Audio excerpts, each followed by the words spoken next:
जय माता दी। कैसे हैं आप लोग? स्वस्थ होंगे, अच्छे होंगे। माता रानी से प्रार्थना करता हूँ आप लोगों को खुश रखे, स्वस्थ रखे। वैसे तो मैं वीडियो बहुत कम बनाता हूँ, वीडियो बनाता नहीं हूँ मैं तो। भजन वगैरह गाता हूँ माता के, कुछ शॉर्ट वीडियो बनाता हूँ जो भक्ति के होते हैं। लेकिन जब कभी कहीं मुझे कुछ गलत जैसा दिखता तो मैं इसलिए उस बारे में भी वीडियो बनाता हूँ। जैसे कि पिछले दिनों मैंने उत्तराखंड के यूट्यूबरों के बारे में एक वीडियो बनाई थी, जो धराली और थराली की आपदा आई थी उसके बारे में। तो इसी तरह से आज एक नई प्रथा के बारे में एक वीडियो बना रहा हूँ। अगर इस वीडियो में मेरे से कोई गलती हो तो मैं उसके लिए माफ़ी चाहता हूँ। हमारे उत्तराखंड में आजकल एक नई प्रथा चल रखी है मूर्ति विसर्जन की। पिछले दिनों हमने देखा कि लोग गणेश जी की मूर्ति विसर्जन कर रहे थे, और आज नवरात्रों के बाद माता की मूर्ति का विसर्जन कर रहे हैं, जो कि गलत है। हमारे उत्तराखंड में मूर्ति विसर्जन का तो मतलब ही नहीं है। हमारे उत्तराखंड में तो मूर्ति विसर्जन विसर्जन का मतलब ये है कि हमने उस चीज़ को परवाह कर दिया है, विसर्जित कर दिया है, तो हमने उसको त्याग दिया है।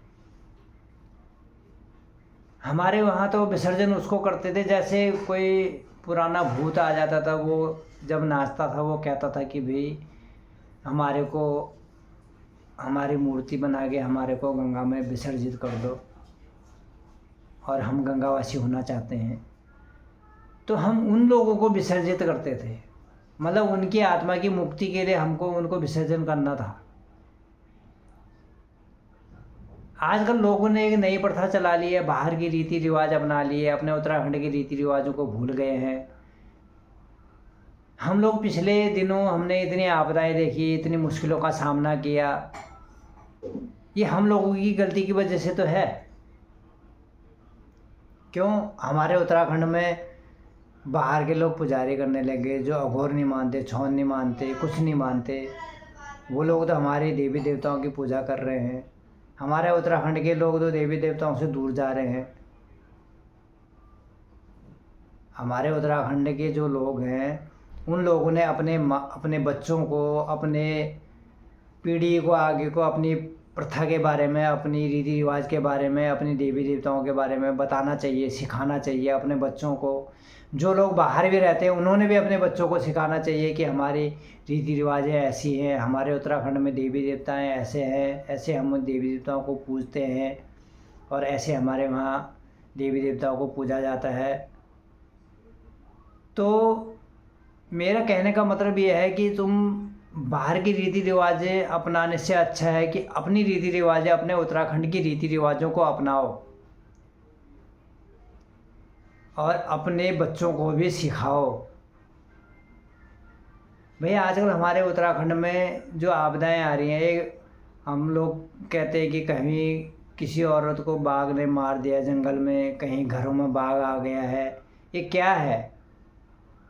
ये जो हमारे उत्तराखंड में देवी देवताओं की बलि प्रथा बंद कर दी, उसका नतीजा है।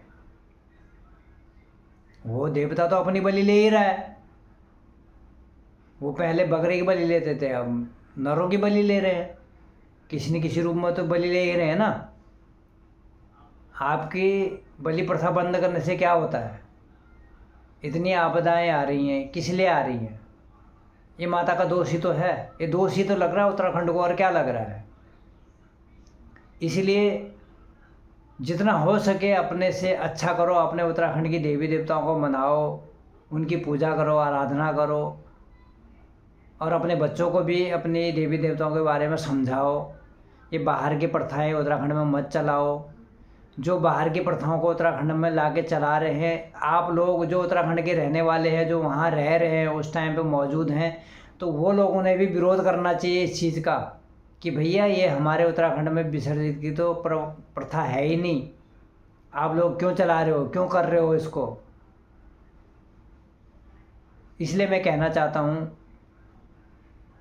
कि हो सकता है उन लोगों को मेरी बातें बुरी लग रही हों, जो लोग ये प्रथाएं चला रहे हैं। आजकल सारे मॉडर्न बन गए हैं। अरे तुम्हारे मॉडर्न बनने से क्या होता है? देवी देवता तो हमारे उत्तराखंड के ही हैं, देवी देवता तो वहीं हैं। तो इसलिए जो लोग मेरी बातों से सहमत हैं तो मेरे को कमेंट में ज़रूर लिखिए और अपना विचार बताइए मुझे।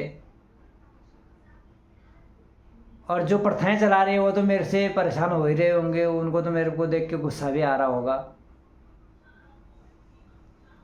लेकिन मैं हमेशा जो गलत है उसके खिलाफ़ आवाज़ उठाता रहूँगा। जो हमारे उत्तराखंड की रीति रिवाजें हैं उनको आगे करूँगा, जो बाहर की रीति रिवाजें हैं उनको हम उत्तराखंड में चलने पे विरोध करूँगा। जय माता दी। आप खुश रहें,